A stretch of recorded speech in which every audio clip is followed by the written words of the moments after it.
Welcome to Washington Unplugged. I'm John Dickerson. Democrats have a 10-seat majority in the Senate. Could they lose it in 2010? That was once considered a near impossibility, but a few recent developments suggest the chances may have improved. But by how much?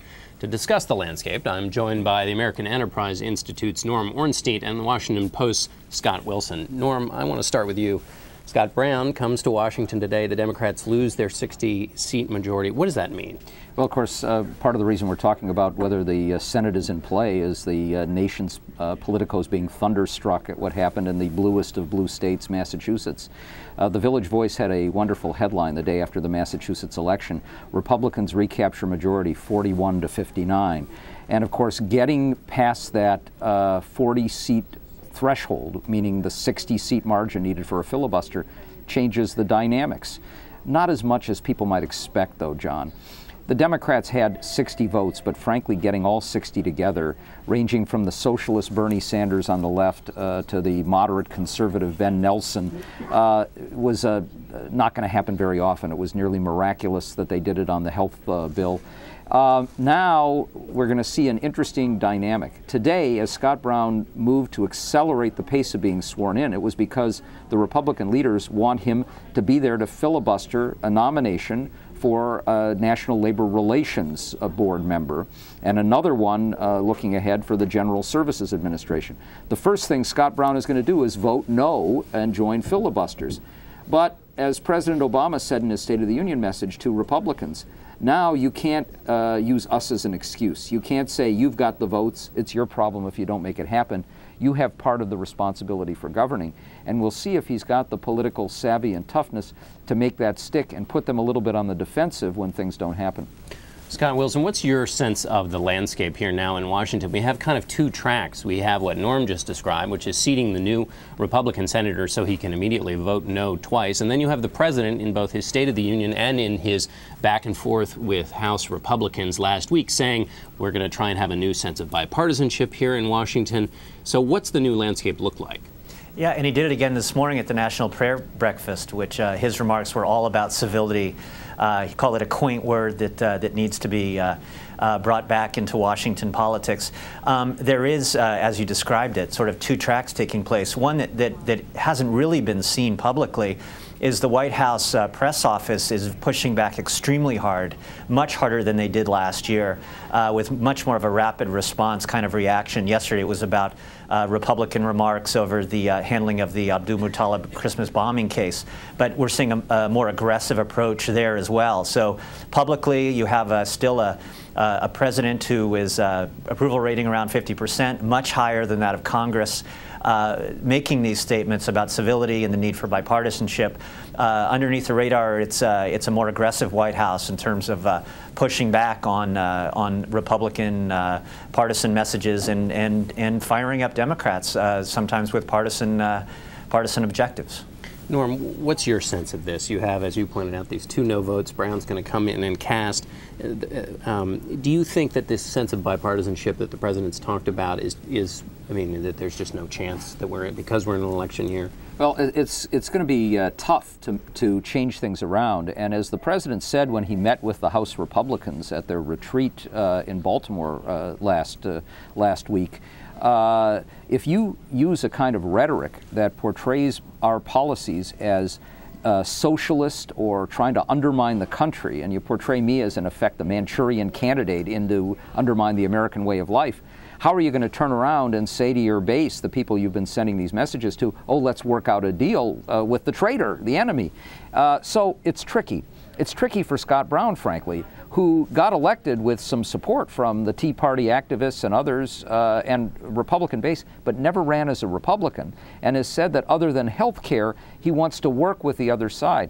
To come in on his first day and basically negate that, he'll probably take some flack back home, and we may see a different dynamic. On a number of issues, from especially jobs, where Republicans don't want to look as if they're voting against jobs programs, where there's been a lot of progress on financial re-regulation, on education, where there's a lot of common ground. I do expect to see some bipartisanship, but I also expect to see the president who both in his State of the Union message, in the retreat in Baltimore, and in most of the messages coming forward now, is using a very artful combination of lecturing and hitting them hard, and then saying, well, why don't we just reason together? If that works, we're going to see more of this, because Republicans are going to start to fret more about being known as the party of obstruction and the party of no. It hasn't hurt them up to now, but it could. Scott, what's your sense of the actual issue agenda now going forward for the White House and for Democrats? The Democratic senators were talking about a jobs bill, although they were quite vague about it today. How do you think that the issues play out, and whatever happened to health care, for that matter? Yeah, I mean, you don't hear health care mentioned at the top of any agenda, although it still got quite a round of applause in New Hampshire the other day when the president was up there talking about it. You know, I think what Norm said kind of sums it up. I mean, you will be seeing the president pushing forward an agenda that requires Republicans either to cooperate to some degree, particularly on jobs, and encouraging them to join into some sort of bipartisan form of government, and putting them on the spot if they don't. So I think a lot of the agenda will be driven by midterm election year politics. It is the economy, it is jobs. If that turns around, you hear White House advisors say it every time. A lot of the electoral map takes care of itself if the economy and the jobs situation in particular begins to turn around. So I think it'll be forcing Republicans to get on board or holding them to account on those kinds of issues, jobs and the economy and education. The president's been trying in a number of different ways to show he gets it on the economy, that he shares people's frustration. Have you picked up on any new sort of body language from him in New Hampshire or elsewhere that tries to, change his role in the way he communicates with people? He said he hasn't communicated very well up to now. I do think you see, as much as the president pushbacks on this against the media, but there is a new populism. Almost everything he talks about now is framed in sort of populist terms. The bailout, he in his State of the Union, he used the words, "I hated the bailout." I think a much stronger personal identification with the way that he believes the middle class is weathering this recession, and language shaped around that, more fiery, a little more direct than he usually is, and shrugging off some of that cerebral kind of aloofness that his party and his base in particular have been upset about at times.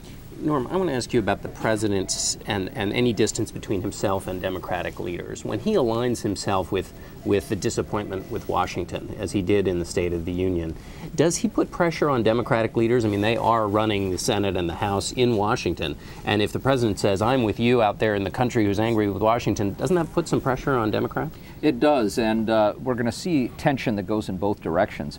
A lot of the Democrats who are up for re-election are a little worried now. Barack Obama, as Scott said, does have just about a 50% approval rating. It's more than Congress as a whole, but in a lot of parts of the country, it's way below 50%. Some of those Democrats are going to want to get their distance from the president. The Democratic leaders have already indicated publicly in a couple of instances their displeasure with the president's rhetoric.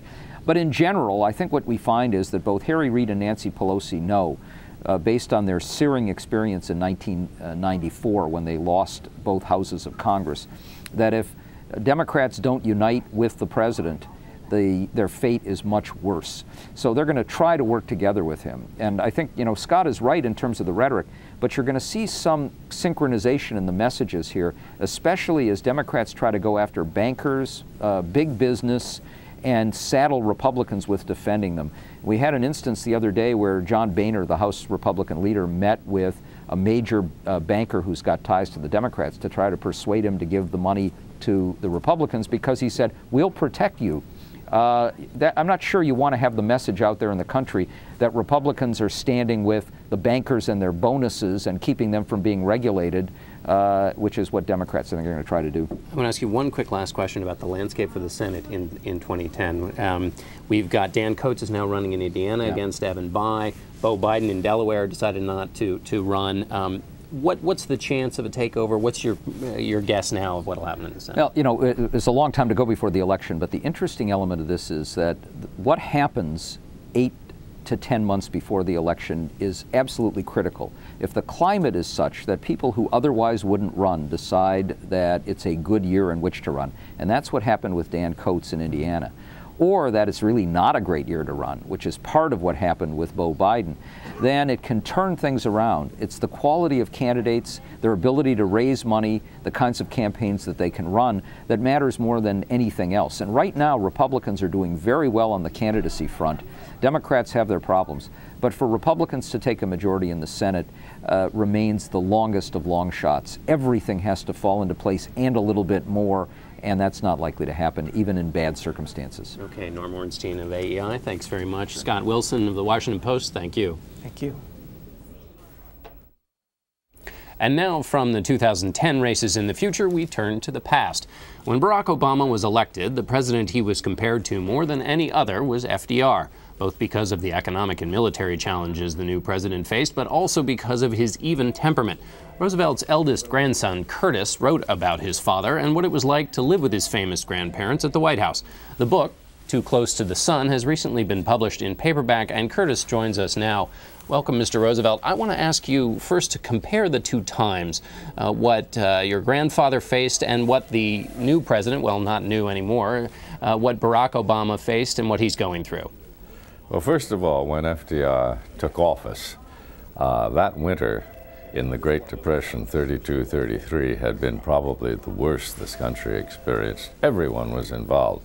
So when he took office, there was this clamor, do something, get us off the dime. And it even came from Wall Street, who many of the moguls there said, well, even if he takes dictatorial powers, that's okay. Well, you then had this first 100 days of legislation.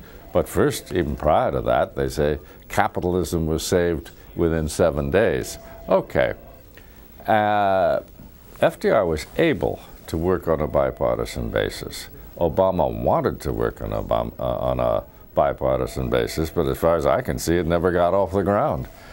It did with FDR, but only for that, you might say, honeymoon period. Went through the first 100 days. And while it was normal, opposition, Republican Party opposition to this and that, nevertheless, there was a concentration on what needed to get done. I don't see that, and I didn't see that in 2009 in the Congress. And what about the reception FDR faced? Do you see any parallels there with the way the current president is getting beaten up over his policies that he put in place in the early days of his administration? Well, people don't realize that FDR was attacked because he, for various reasons, but he was attacked from both the left and the right. On the left, it was very severe and very effective politically. You had Senator Huey Long, who was a real menace, but a very effective one. You had the Townsend Plan, you had Father Coughlin, you had a whole array of people. Coughlin had a radio program, millions of listeners across the country. No, FDR was attacked, but also you had at that time, a fairly strong socialist party rejecting capitalism. On the right, he was attacked. It is very simple, and you'll hear the word today, socialism. That was a brick thrown at FDR. It wasn't the socialism that Norman Thomas was talking about. That was a more European style. No, this was just a brick being thrown, as it is today. FDR, during the period of the summer and fall of that 1934, well, in fact, if you go back even further than that, you had an historian named Charles Beard who said, in the past 2 months, FDR's popularity has just plummeted. Now, we were talking about February and March, literally, in the same time period. And nobody would have predicted what happened in the midterm elections in 1934. The Democrats increased their majority. They increased their number of state governors and the popular vote. So I know it's the common knowledge that Obama faces a rough time from the Republicans in the next November. But so did FDR, and he won out. Well, one thing I want to ask you about is before we get to your recollections as a child, the FDR, it was my recollection, met at some point, had lunches with Father Coughlin before they really split. That sort of, Barack Obama isn't about to sit down with Rush Limbaugh. How did FDR handle his enemies? Well, I would say first he tried to control them, and he did. You're quite correct. Father Coughlin wanted to be a supporter of FDR, but they finally fell out. And Father Coughlin, along with Senator Huey Long and other demagogues, Gerald L.K. Smith, thought that FDR was not going far enough in setting up a socially planned, far more centrally planned economy, and they split off. But eventually, one of the things that FDR did, which Obama has yet really to do as far as I can see, he finally confronted his enemies. By the end of 1936, he was really punching it out with Wall Street, and you had at that time a real hate campaign against FDR, much as I see that you have today against President Obama. But FDR finally said, and he was speaking of the Wall Street people, he finally said, yeah, and they hate me personally, and I welcome their hate.